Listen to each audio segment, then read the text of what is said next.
Carregando.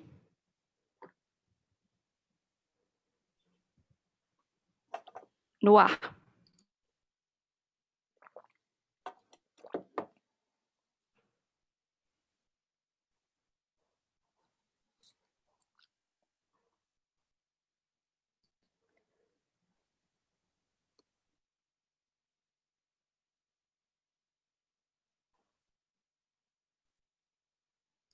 No ar. Olá, hoje é dia 25 de agosto de 2020. Eu sou Adriana Sabino, presidente do Centro Cultural Brasil USA da Flórida, uma organização sem fins lucrativos, fundada em Miami em 1997 por voluntários, com a missão de divulgar e promover cultura brasileira no sul da Flórida. Eu convido vocês a visitar o nosso site e conhecer melhor o Centro Cultural no www.centroculturalbrasilusa.org. Hoje temos a honra de ter como convidada para a nossa live uma extraordinária brasileira, a escritora premiada e uma mulher encantadora, Nélida Pinhon. Nélida Pinhon publicou mais de 25 livros e suas obras foram traduzidas em mais de 30 países, contemplando romances, contos, ensaios, discursos, crônicas e memórias. Foi a primeira mulher a presidir a Academia Brasileira de Letras, no ano do seu primeiro centenário.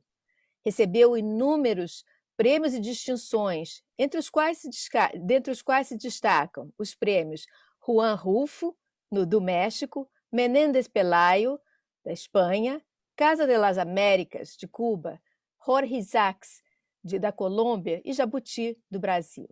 Em 2005, pelo conjunto de sua obra, foi outorgada com o importante Príncipe de Astúrias, sendo o primeiro escritor de língua portuguesa a receber esta láurea. Recebeu diversos títulos de Doctor Honoris Causa, entre eles o da Universidade de Poitiers, na França, Universidade de Montreal, no Canadá, UNAM, do México, Universidade de Santiago de Compostela, na Espanha, Rutgers, nos Estados Unidos. Foi catedrática da Universidade de Miami e visiting professor das universidades de Harvard, Columbia, Johns Hopkins e Georgetown, entre outras. Em 2012, foi nomeada embaixadora ibero-americana da cultura. Em 2015, na qualidade de primeira brasileira, assumiu a cátedra José Bonifácio, pertencente à Universidade de São Paulo, da USP. Nélida, boas-vindas à live do CCBU. É uma honra conversar com você aqui. Muito obrigada, é um prazer enorme estar com vocês, estar com você, Adriana e Marcelo, amigos tão queridos, parceiros dos meus 14 anos em Miami, da minha cátedra que você mencionou. Cumprimento a todos e apresento a todos a Pilara Pinhon, que resolveu dormir no meu colo e eu não sei o que fazer com ela para não contrariar. Vocês sabem que eu sou louca por cachorrinhos e eles mandam em mim, me comandam. Mas é um enorme prazer estar aqui conversar com vocês. Aliás, o centro me deu uma biblioteca com meu nome. Ah, falaremos sobre isso. Ah, muito bom, ótimo. Pois não. Nélida, estamos num momento desafiador para o mundo. Muitos estão confinados, nossa rotina mudou. A vida que conhecíamos mudou. Como está você nesse momento de pandemia? O seu processo de criação foi afetado? O que mudou para você? Olha, eu estou tão perplexa quanto a humanidade. Mas engraçado, eu já me ajustei a essa reclusão. Mas para mim não está sendo exatamente um confinamento, mas estou recluída, não é isso? Evidentemente que o meu coração sofre, eu padeço pelas dores do mundo, pelas mortes, pelos sofrimentos, pela fome, pela miséria, tudo isso. Mas eu, no meu reduto familiar, no meu cotidiano, eu estou muito serena, estou tranquila. E tem mais, eu terminei agora em maio o meu novo romance, né? Que eu terminei a oitava versão que eu fiz, terminei. Portanto, eu trabalhei o tempo todo e, ao terminar esse romance, eu já comecei um outro livro, estou fazendo vários artigos que me solicitam, não é? De modo que eu não tenho um minuto de trégua, não é folga, de trégua. E tem mais, eu sou uma pessoa que amo a casa, né? E eu amo os objetos, eles têm uma mensagem quase ontológica para mim, sabe? Eu olho os objetos e penso, eu posso morrer, mas eles não podem, né? De maneira que eu estou cercada de uma criação doméstica que eu respondo por ela. Eu fui armando esse meu cenário. É um cenário que me deixa muito feliz, mas, claro, pondo à parte os meus sofrimentos em relação aos meus contemporâneos, aos meus semelhantes. Nélida, Agora, você quer que eu prolongue mais? Então, o que eu faço? Eu, por exemplo, uma das alegrias do meu cotidiano é quando chegam pacotes de compras. Aí me chamam, eu vou para a cozinha em estado de graça, exaltada, porque a vida está chegando, as comidas, as frutas, os legumes, porque eu não vejo ninguém, eu só tenho 2 pessoas perto, e as minhas 2 cachorrinhas. Então, só recentemente eu recebi a visita em dois sábados de 2 amigos. Portanto, as comidas que chegam são glorificadas. É uma alegria enorme, porque o mundo entra a porta adentro através da produção humana. você me contou que você não pisa nem no elevador desde março, né? Olha, o último dia que eu saí foi no dia 12 de março, que eu fui à academia, foi quando foi decidido cerrarmos a instituição. Desde então, eu me despedi do elevador, disse até um dia elevador, e meti. Olha, nunca mais, eu não fui nem ao playground que nós temos, nada. Eu não cruzei o umbral da minha porta. E eu faço com muita naturalidade. E tem mais, não é que eu tenha medo de morrer, eu não quero ser entubada. Entubada eu resisto, de modo que eu estou muito bem na minha casa respondendo à sua indagação. Eu queria saber um pouquinho mais sobre esse novo livro. Como é que é o nome do novo livro? Você pode adiantar um pouquinho sobre o que é o novo livro? Tudo para vocês. Primeiro, talvez vocês gostassem de conhecer a minha aventura narrativa, quer dizer, a aventura física que eu vivi. Há muito tempo eu queria fazer esse romance, mas não podia ir a Portugal fazer as pesquisas necessárias por conta do meu cachorrinho Gravetinho. Gravetinho era rebelde, teria horror do avião e eu não deixaria ele ir no porão. Portanto, era um projeto muito importante na minha vida, mas que eu posterguei por conta dele. Mas aí ele morreu. E eu, com isto, pude tomar iniciativas e fomos, inclusive a Suzy, para Lisboa. Aluguei um apartamento muito bom, grande, né? Porque eu ia conter-me, né? E todos os meus livros, meus papéis, eu sou exagerada. Eu me cerco de muitas coisas ao mesmo tempo, né? E lá fiquei 1 ano exatamente, não só já trabalhando no livro, manuscrito, porque eu estava com dificuldade visual para ir para o computador, mas também eu visitava a paisagem, os monumentos, porque eu acho que a paisagem falava dos povos que viveram nelas ao longo dos séculos, de modo que foi uma aprendizagem extraordinária. Claro, e lá estando em Lisboa, eu ganhei, por exemplo, o Prêmio Virgílio Ferreira, eu fui à cidade fazer discurso, eu fui muito homenageada em Portugal, assim como também a Salamanca, em Espanha, fez uma espécie de um congresso em minha homenagem, chamada República dos Sonhos, né? Por conta dos 800 anos da universidade. Fui a Madrid fazer uma conferência no Museu do Prado. Então, eu realmente tive muitas atividades. Inclusive, quebrei um braço em Madrid. E muito engraçado, por ter quebrado um braço em Madrid, os portugueses diziam assim, e quebrou o braço aonde? Eu dizia, em Madrid, ai, graças a Deus. Eles não queriam pensar que eu tivesse quebrado o meu braço em Portugal. A grande rivalidade espanhola e portuguesa. De modo que foi extraordinário, porque eu me devotava inteiramente ao livro, vim com ele com o arcabouço todo pronto, cheguei aqui 1 ano depois e desandei a trabalhar nele, fiz no total 8 versões, o que significa refiz o livro 8 vezes. Eu tenho mais de 1 metro de altura de papel e guardo tudo, porque meus arquivos literários são impressionantes, é um arquivo muito impressionante. E terminei em maio. Portanto, esse recolhimento absoluto propiciou talvez que eu acelerasse o término, porque eu cancelei minhas viagens internacionais. Meu trabalho que eu faço dou muitas conferências fora, né?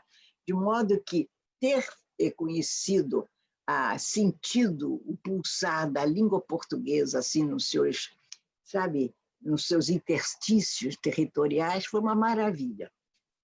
Os portugueses são muito amáveis e falam um português lindo.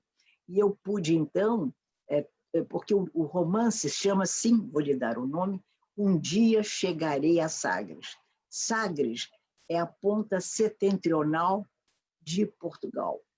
É no Algarve, é uma região misteriosa. Você tem ali está, por assim dizer, independente do Tejo, o grande início das jornadas oceânicas dos portugueses, a conquista, o infante Dom Henrique, é alguma coisa estonteante. Então, o meu personagem é um personagem homem-narrador, não é?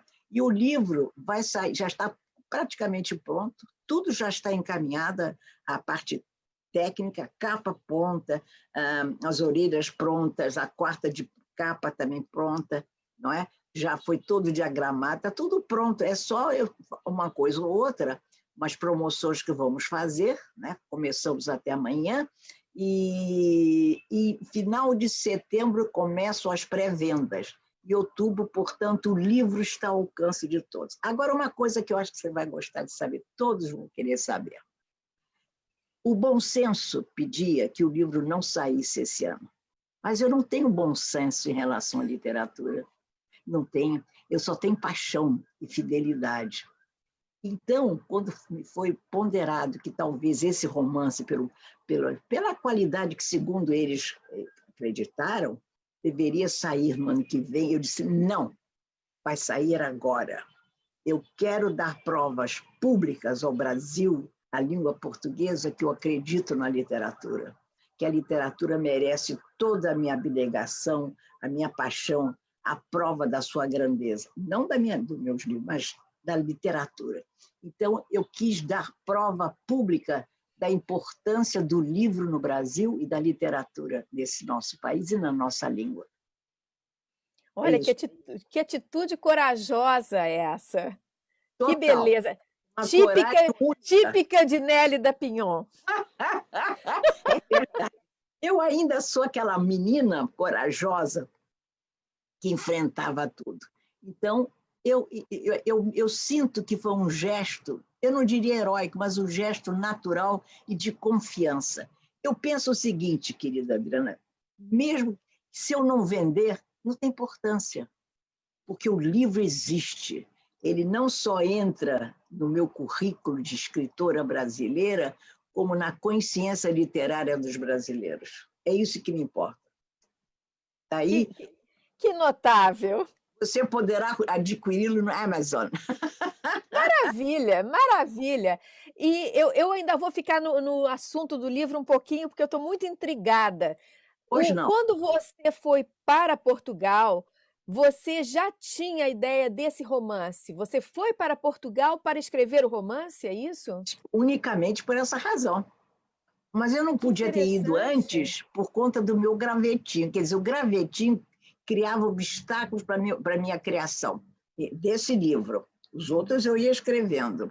De modo que eu fui já com muitas anotações, com muito conhecimento dos séculos portugueses a partir do século XV. Eu já sabia muito, eu já tinha lido muitos livros quando eu podia ler. De modo que eu fui muito municiada.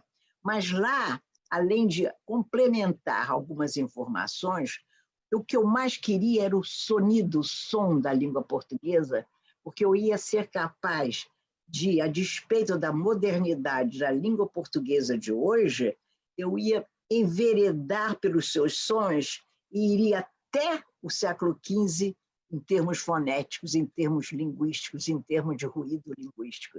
Portanto, eu também, como ele disse há pouco, eu queria ver a paisagem, porque a paisagem fala, articula, a paisagem conserva os mortos, as memórias. E eu fui pedir a paisagem portuguesa, diferente de localidades, que me falasse. E a paisagem me falou, me contou coisas assombrosas. Que coisa! E esse livro se passa em que época? Pois é, eu atravesso Portugal, não só geograficamente, o personagem atravessa Portugal geograficamente, porque ele é minhoto, ele é do Minho, do Rio Minho. Como ele atravessa, como também ele ele chega a Sagres e depois vai a outros lugares, mas ele é do século XIX, e ele é um camponês.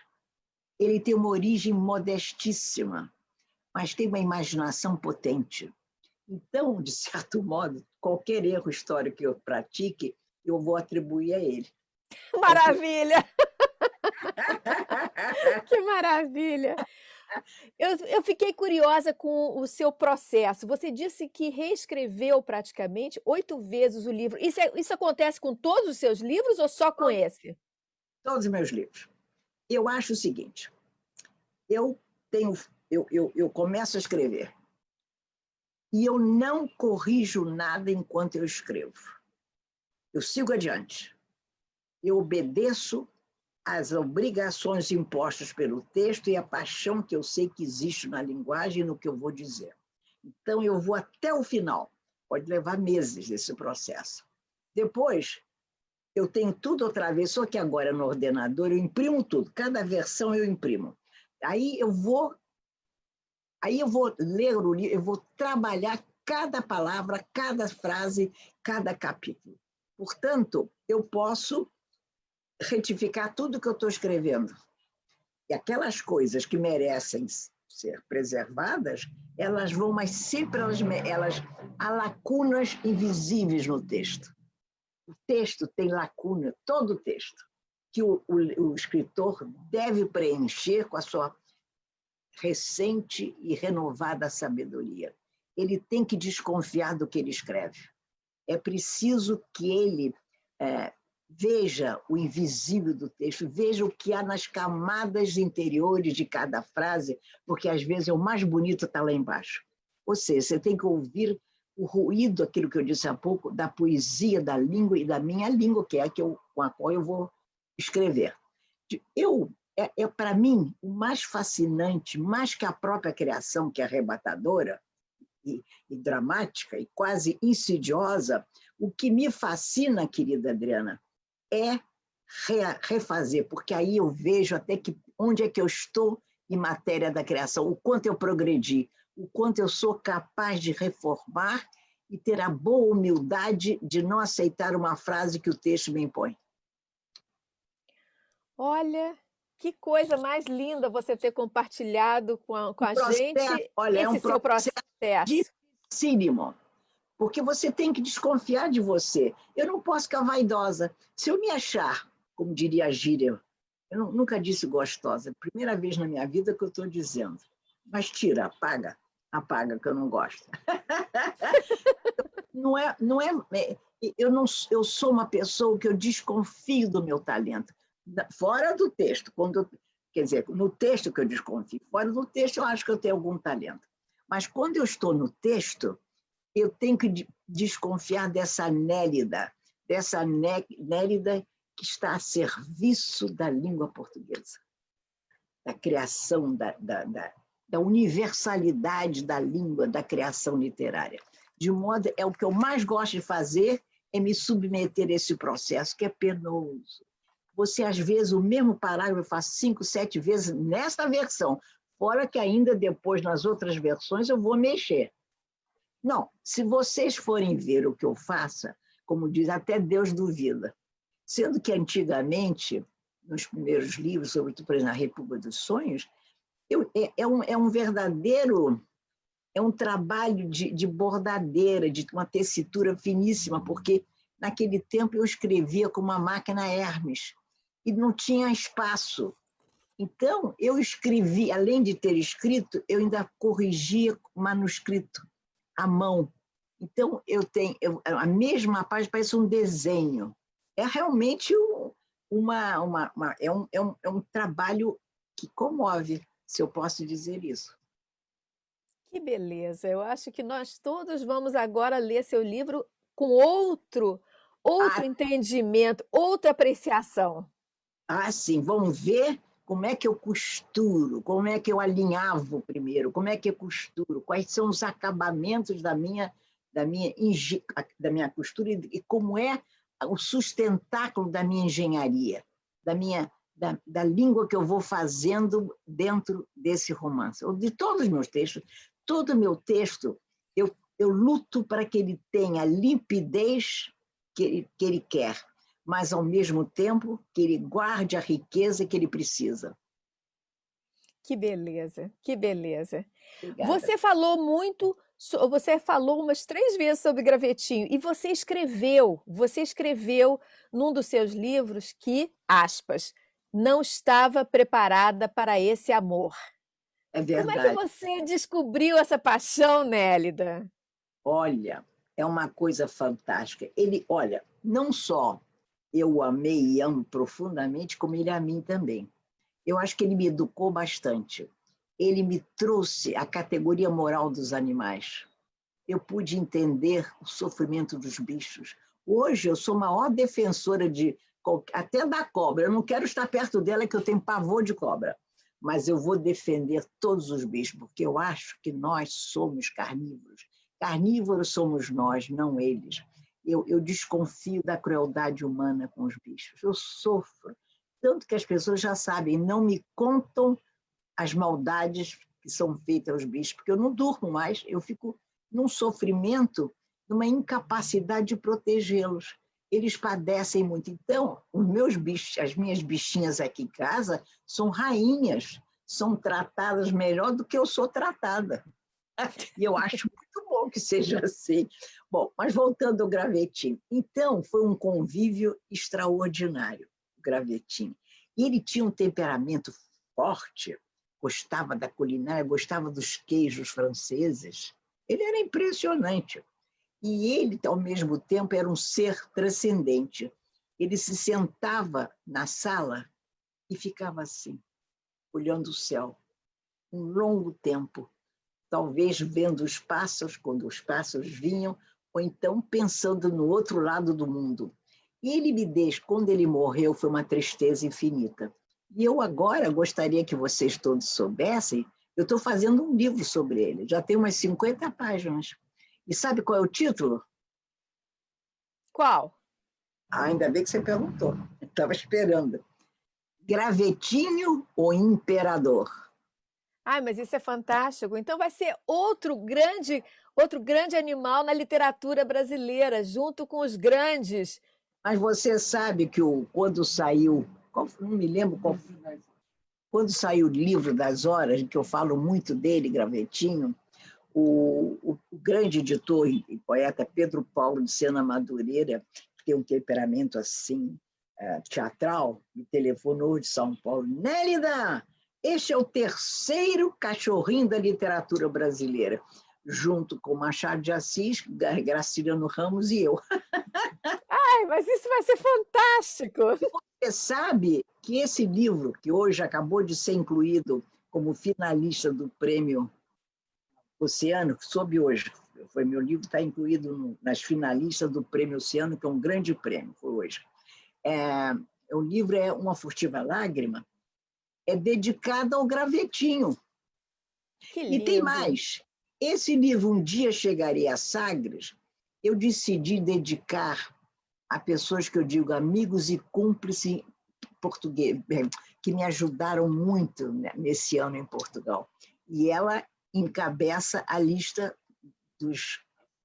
a Suzy encabeça a lista dos meus homenageados. Ou seja, a segunda vez que eu ponho um cachorrinho. Agora falta homenagear um dia a Pilar Apignon. Pois é, eu tive o prazer de conhecer o Gravetinho, O Gravetinho tinha uma personalidade fortíssima. Forte, E a, forte. e a Suzy, que é uma lady. Suzy é uma lady. É uma educadíssima. Educadíssima. E, além do mais, ela tem uma característica muito original. Ela se ausenta da realidade quando lhe interessa. Como ela faz isso? Abstrai-se. Como se alguma coisa que não lhe importa, ela se abstrai. Agora, se eu tenho visita, estou oferecendo uma croqueta, eu chamo croqueta, feito de jamón, da pata negra, ela vem desesperada para comer. Tem paixão por patê, por anchova, por queijo e por croqueta. Ai, que maravilha isso! Nélida, você, um dos seus romances, toca especialmente a todos, como seus pais, que emigraram para construir uma vida num novo país. Eu me refiro à República dos Sonhos, que é um livro seu que eu amo. Acho talvez porque eu sou uma imigrante tardia. Eu demorei 20 anos aqui morando fora para descobrir que eu era uma imigrante. Você pode falar como você usou a história da sua família e as influências da sua família para criar esse livro extraordinário? Bom, esse livro teve uma origem diferente.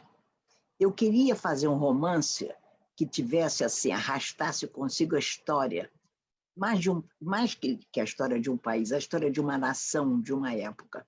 Então, eu pensei no Brasil.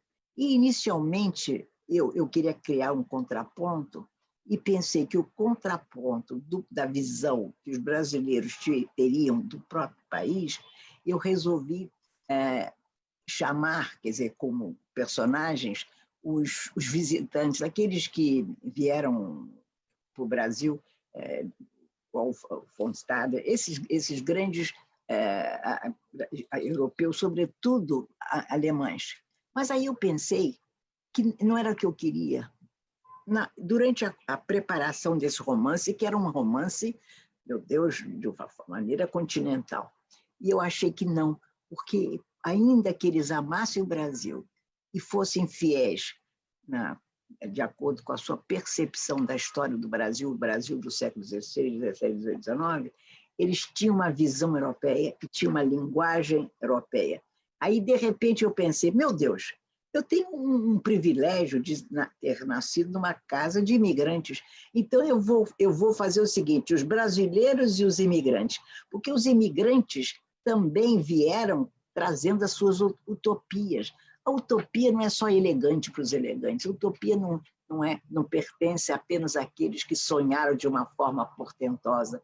A utopia é do domínio popular, a utopia é dos modestos, dos que sofreram, dos que querem alargar seus horizontes, entendeu? Então eu pensei, é imigrante. E, além do mais, eles chegaram ao Brasil e largaram, abandonaram o seu sangue e fizeram filhos.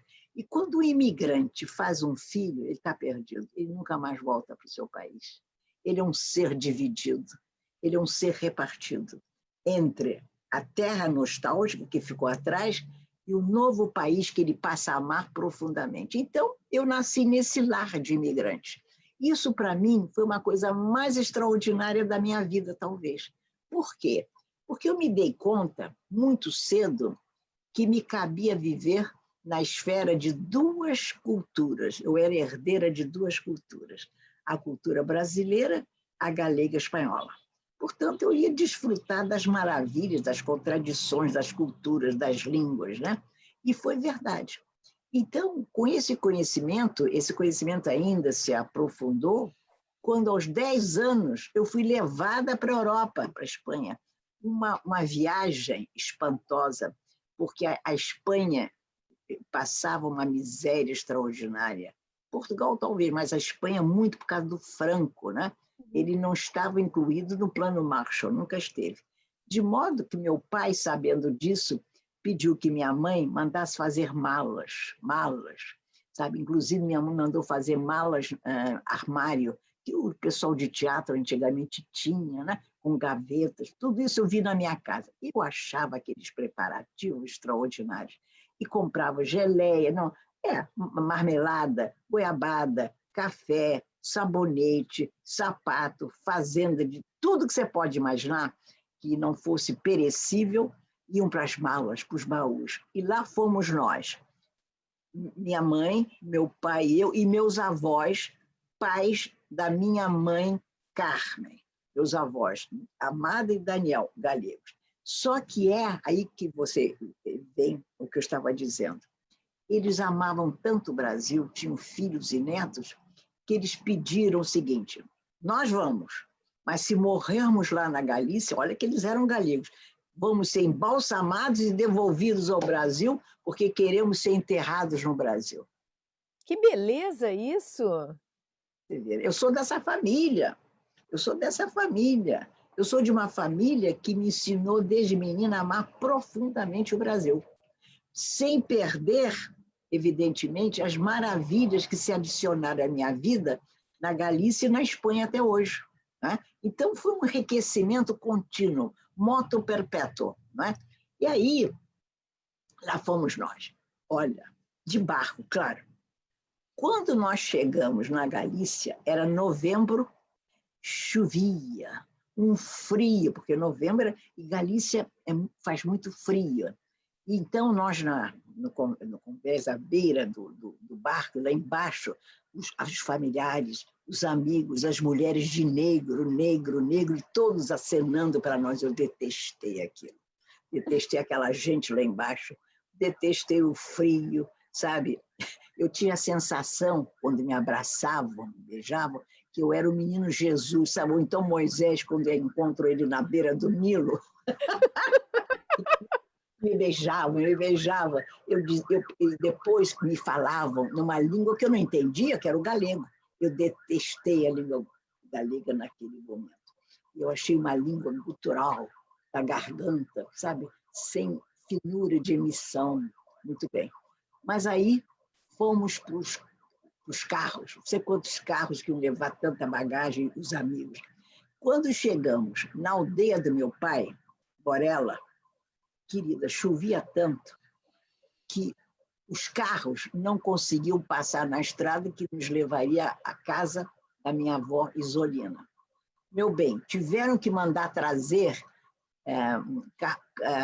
carros de boi. Você já pensou, uma menina brasileira, 10 anos, solar, confrontar-se com essa realidade arcaica? Parecia que eu estava visitando o século XII, XIV, o medievo. Estava nessa angústia, assim, nesse estupefacta, quando eu olho a ponte que teríamos que atravessar, que é uma ponte medieval que até hoje é minha paixão. É uma ponte linda. E após a ponte tem uma capelinha chamada Nossa Senhora de Lourdes. Não me perguntem como, é um fato que até hoje eu não pude esclarecer, porque não tenho pormenores para facilitar o meu entendimento. Eu olhei para a ponte, para Nossa Senhora Capelinha, e pensei e disse: hei de amar Galícia para sempre. Aí mudou tudo, tudo.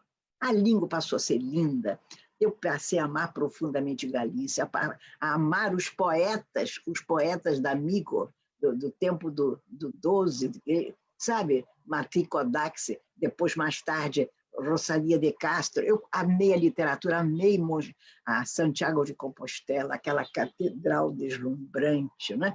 Então, passei a viver algo absolutamente milagroso. Eu convivia com o sobrenatural como se fosse natural.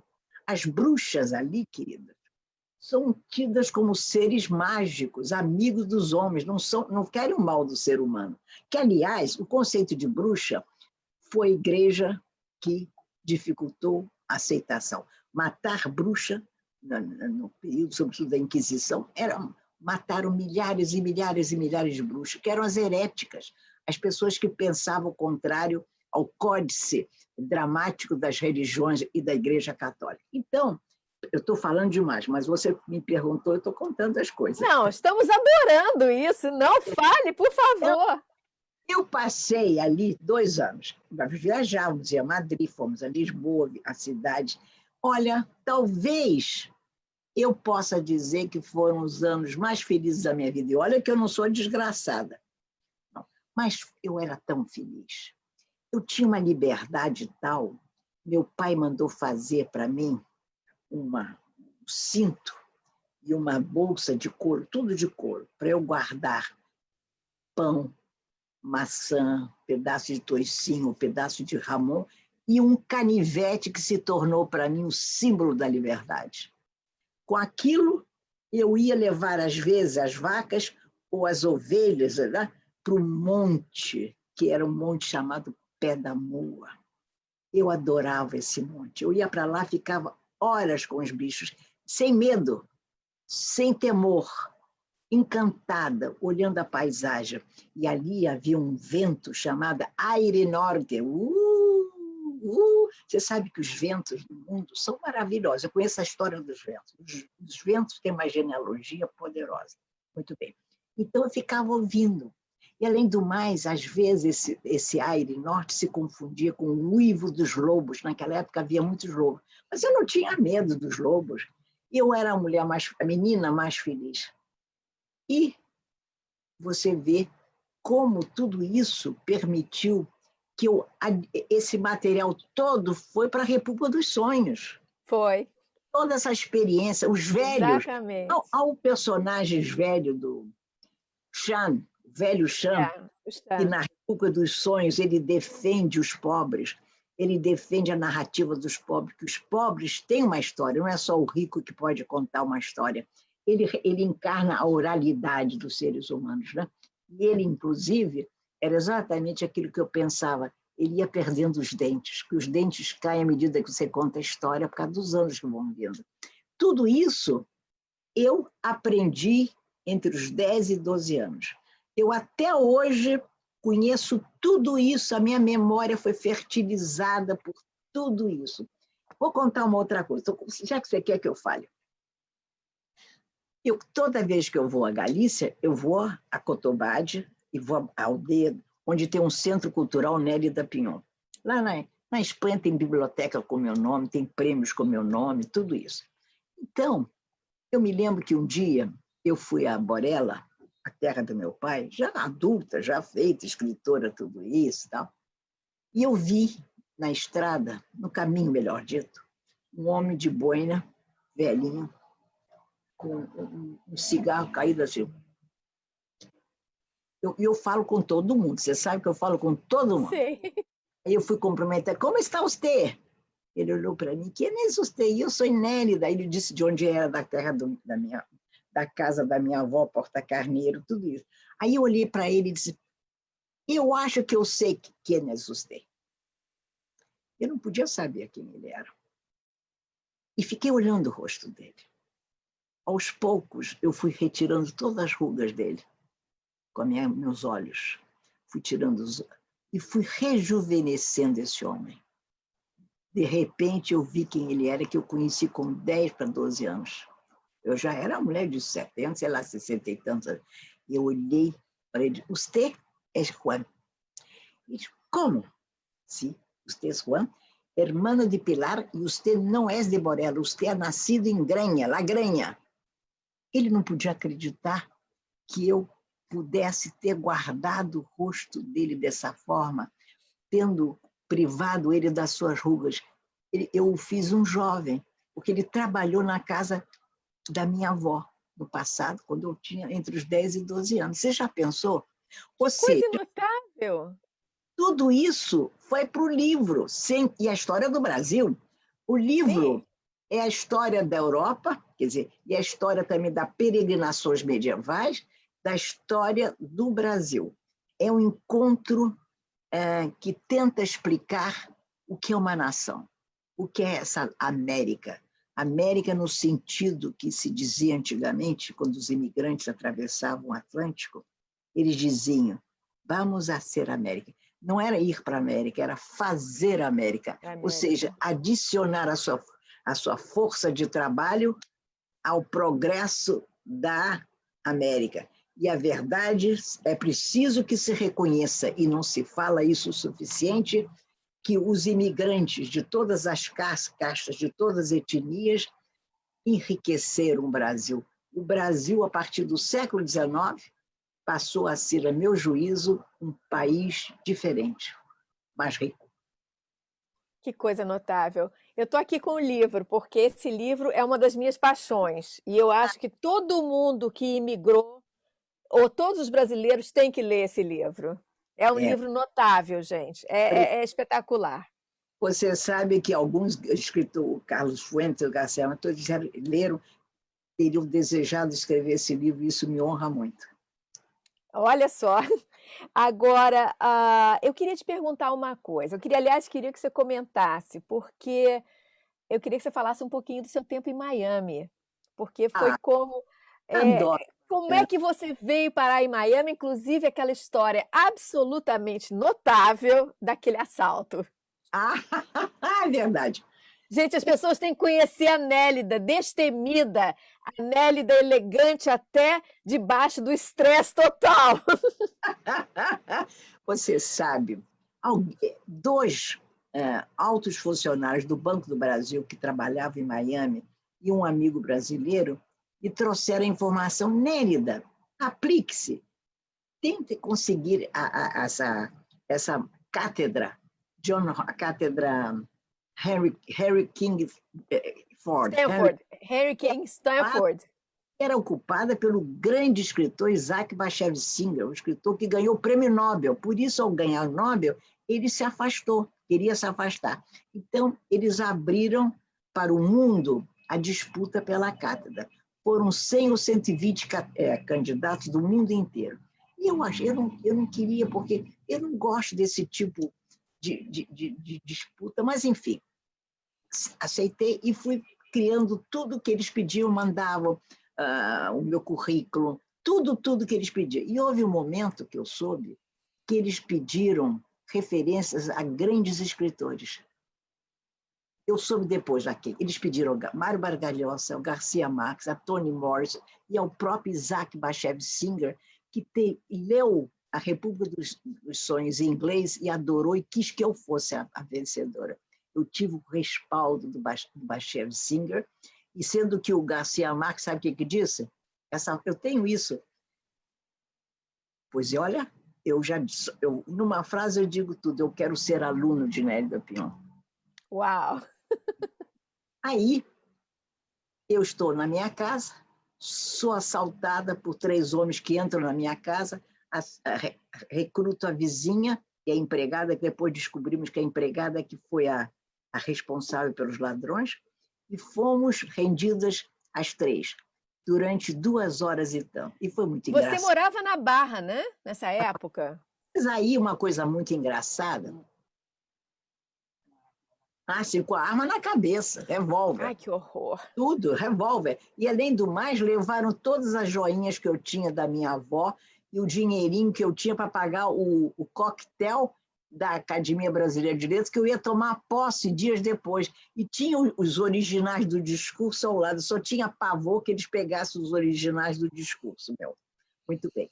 Aí, houve um momento que nós estávamos as 3 sentadas e ele disse assim: vou levar o carro novo da minha vizinha. Aí eu tomei a palavra e disse: não leve o carro dela, não. Eles ficaram assim olhando para mim, meu atrevimento, porque ela é muito distraída e eu não sou. O meu carro tem tanque cheio. Você falou isso, Nélida? Falei, e eles levaram em consideração. Aliás, o chefe da quadrilha disse assim: a senhora, aí que eu vi que ele tinha um certo nível, a senhora tem um grande sentido de humor. Bom, teve uma hora que um deles eles sabiam que eu era escritora, pegaram um livro meu na minha estante e disse: é seu livro, não é? Quase que eu disse: o que é o autógrafo? Quase que eu disse. Mas aí eu pensei, o Espírito Santo me protegeu. Já pensou? Ele podia pensar que eu queria o nome dele? Muito bem. Aí, eles foram embora e eu corri. Mamãe era minha vizinha. Só que outra parte do edifício, corri para tranquilizá-la. Ela não sabia. Ele disse: mãezinha, está tudo bem, sua filha está preservada, tudo bem. E voltei para casa. Nisso, soou o telefone. hello, from University of Miami. Era o diretor da universidade. Não, o diretor do departamento Foreign Language, qualquer coisa assim. Sou fulano de tal. Está falando comigo, né? Queria dizer-lhe que a senhora foi um dos 5 escolhidos. Ele disse, oh, good. E eu tendo que ser serena, porque eu tinha acabado de sofrer isso, né? Aí ele disse assim, mas nós queremos que a senhora venha aqui pessoalmente, urgente, para conversar conosco, fazer umas palestras e vamos lhe oferecer um jantar. Eles dizem, mas aí o bobo, olha aqui que eu disse, preciso ir ou os senhores querem ver como é que eu manejo garfo e faca nos jantares? Falei assim para eles. Eles riram. Disse, não, vamos combinar o dia todinho. Eu não podia, eu tive que aceitar. Aí eles disseram assim, que horas são agora? Eu não tinha relógio. Tinham roubado todos os meus relógios. Aí eu pensei, eu não posso dizer para eles que eu não tenho hora. Vão pensar que brasileira é essa? É uma irresponsável, não ter relógio, não ter noção de tempo, não deve ser pontual como os brasileiros, deve ser impontual. Aí eu disse assim, look, tenho que lhe contar uma coisa. Não tenho relógio, não sei a hora. Ele, silêncio. Por quê? Porque eu fui roubada coisa de 30 minutos, me levaram tudo. Um silêncio, Adriana, mortal. Sabe, você conhece os americanos, em silêncio absoluto. Oh, yes? Oh. Só pode dizer, God. É isso aí. O senhor me diga a hora e a gente calcula que horas são aqui, que eles queriam me telefonar. E assim foi feito. Isso foi um sucesso. Durante os jantares lá naquela semana que eu passei, eu dei conferência em espanhol, em inglês, visitei todos os chefes de departamentos, de tudo. Foi uma maravilha. Só se falava como é que eu podia ter reagido dessa forma. Falei o que eu queria, o que eu aceitaria ou não, deixei tudo claro. E fui embora. Eles iam ficar de me dar uma resposta. No mês seguinte, eu viajava muito. No mês seguinte, eu estava na Espanha, fiz umas palestras em São Sebastião, depois voltei para Barcelona, para estar com a Carmen Balcells, com os amigos. Eu ficava muito em Barcelona. E nessa manhã eu tive uma grande tristeza.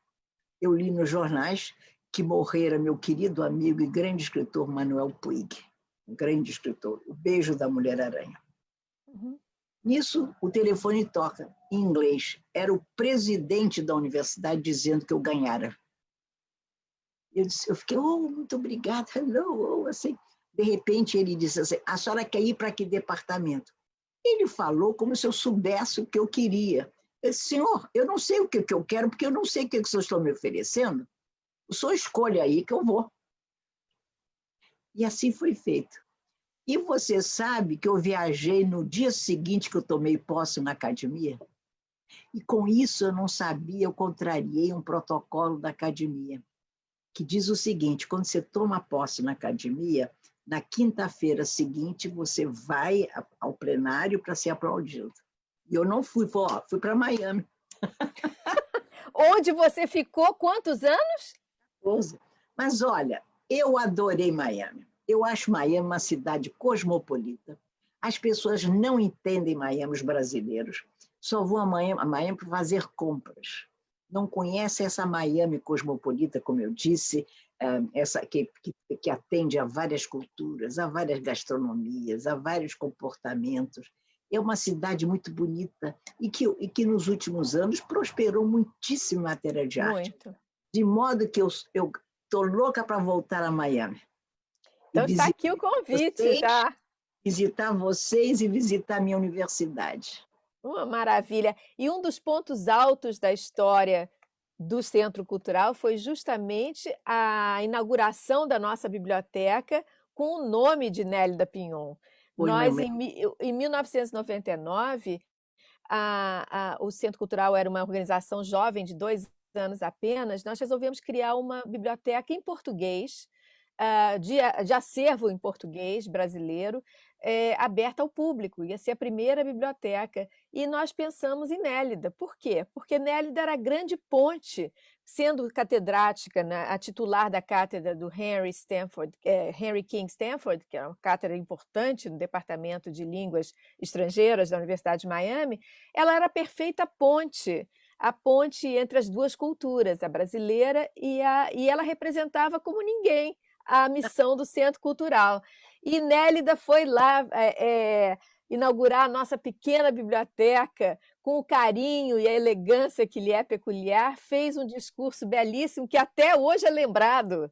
É As pessoas mesmo? não se esqueceram do seu discurso. Que beleza. É isso. Eu vou contar um detalhe pitoresco, vocês vão gostar. E os amigos da universidade foram, vocês convidaram. E quem ficou de me buscar foi a escritora e da universidade, Nélida Norris, e o marido professor da universidade. E disseram, nós vamos levar vocês no nosso carro. Eu sabia que ele era extravagante com os carros, mas não tanto. Eu estou na porta nesse momento eu estava, não sei porque, eu acho que eu estava, não sei se eu estava num hotel, não sei muito bem. Vem, sabe o quê? Ele num Rolls Royce lindo. Eu não acreditei que fosse para mim. E lá fui eu para o centro inaugurar a nossa biblioteca com um Rolls Royce deslumbrante, daqueles antigos lindos. Que maravilha! Agora eu queria perguntar a você sobre a Academia Brasileira de Letras. Tendo entrado na ABL, casa fundada por Machado de Assis, que você tanto admira e a quem você todo dia presta uma pequena homenagem, você vai contar isso para a gente. Em 1990, você entrou na ABL e você se tornou a primeira presidente mulher da instituição em 1996. Quais as suas reflexões sobre isso? Como você se sentiu numa casa primariamente masculina em sendo a primeira presidente mulher? Olha, eu sempre desfrutei, em relação a mim mesma, de grande naturalidade de tudo, para perder e para ganhar. Eu não sou uma mulher dada a sofrimentos porque eu não ganho, e nem de grandes alegrias porque... Não, de grande sofrimento porque eu perdi, nem de grandes alegrias porque eu ganhei. Eu achei natural que eu fosse eleita, né? Porque eu tinha dignidade profissional, tinha uma obra, e eu acho que eles se deram conta que eu era uma mulher muito adequada para casa. Aliás, perguntaram ao general Lira Tavares, da Revolução, da ditadura, que era um homem extremamente elegante, perguntaram a ele, general, o senhor não votou na Nélida Pinhon, no dia da eleição. Eu disse, votei nela. E sabe por quê? Eu votei pensando nos interesses da casa. Ela vai ser muito importante para a Academia Brasileira de Letras. Você vê que coisa bonita. De modo que, quando eu fui eleita, que, aliás, a única pessoa que não votou em mim, hoje eu vou fazer uma confidência, foi Raquel de Queiroz. Eu ganhei voto. A única outra mulher não votou em você? Não votou em mim. Essa história. Mas é bom que você saiba que me parece importante. Eu não estou sendo deselegante, guardei isso quase 30 anos. E eu acho importante para que as pessoas possam ver a complexidade humana. Muito bem. Então, eu fui servir. Logo de saída, o presidente Ataíde já gostava muito de mim. No início, não, antes da eleição. Mas depois ele gostou muito de mim. Ele me mandou para Portugal, junto com o Antônio Wais, para defender o acordo ortográfico, como se eu fosse uma lexicógrafa, coisa que eu nunca fui, entendeu? E lá fui eu, ele me levou para Campo Grande, não, como é que chama? Como é? Brasília. Olha, ele fez tudo, ele me distinguiu muitíssimo. De modo que, quando eu fui eleita para a presidência, eu recebi muito carinho dos acadêmicos. Além do carinho, a fé, a crença em mim. Eles não temeram a minha conduta. Eles acharam que eu ia ser uma presidente importante, mesmo no centenário. Nunca me pediram satisfação de dinheiro, o que eu ia fazer. Eles foram elegantíssimos comigo. E eu procurei dar a eles tudo que eu podia, a academia. Olha, eu trabalhava 8, 9 horas por dia, sem ganhar nada, por amor. A sensação que eu servia a academia, e servia o Brasil, e servia a língua portuguesa. Esse era o meu espírito, né? De modo que eu aceitei com grande naturalidade. E foi um trabalho maravilhoso, porque eu tinha uma certa experiência com o mundo da economia. Eu gostava de ler. Eu era uma leitora assim, de Financial Times, The Economist, Wall Street. Eu sempre achei que o dinheiro no mundo romanesco era fundamental, que movia o comportamento dos personagens. Então, eu nunca fui inocente em relação ao peso do dinheiro da economia. Então, eu, como presidente da academia, eu tinha que cuidar das finanças. Mas também eu tinha escrúpulos imensos com dinheiro. E havia que gastar para os festejos do centenário. Acontece que eu ia aos lugares e pedia dinheiro a todo mundo, com uma naturalidade, porque não era para mim. Então, eu pedia em nome do Brasil, eu não fazia por menos. Uma vez eu quis fazer um centro de memória. Conseguimos que o Banco do Brasil, de Brasília, me recebesse, porque teriam algo a me oferecer. Eu fui com alguém, não sei se foi um funcionário ou uma funcionária, e me ofereceram o equivalente a $100 mil. Eu disse assim, como? Não quero. Eu não vim do Rio de Janeiro para os senhores trazendo a grandeza da Academia Brasileira de Letras, Machado de Assis, Joaquim Nabuco, os grandes brasileiros que ocuparam as cadeiras daquela casa para ganhar $100 mil. Vamos mudar isso. E mudaram, eu ganhei 200. Eu preciso aprender com você, Nélida. O Banco Moreira Salles, também, eles já tinham esgotado a parte fiscal que você pode descontar, pagaram, fizeram um livro. Todo mundo, a única coisa que eu não pedi dinheiro, sabe para quê? Para a festa. Porque eu fui educada com a crença de que quem dá festa tem que pagar. Comida você paga, você não pode permitir que alguém pague a comida que você vai oferecer aos seus convidados. E foi uma festa linda. Olha, foi tudo maravilhoso. Olha, eu consegui a presença do presidente Fernando Henrique, presidente do Congresso, o presidente do Senado, os 7 ministros de chanceleres de língua portuguesa, o primeiro-ministro de Portugal, o presidente da Galícia. Olha, você não tem ideia o que eu consegui. O Roberto Marinho, que era acadêmico, foi maravilhoso, e a Lili Marinho, ela me convidou para almoçar, que precisava conversar comigo, eu, presidente.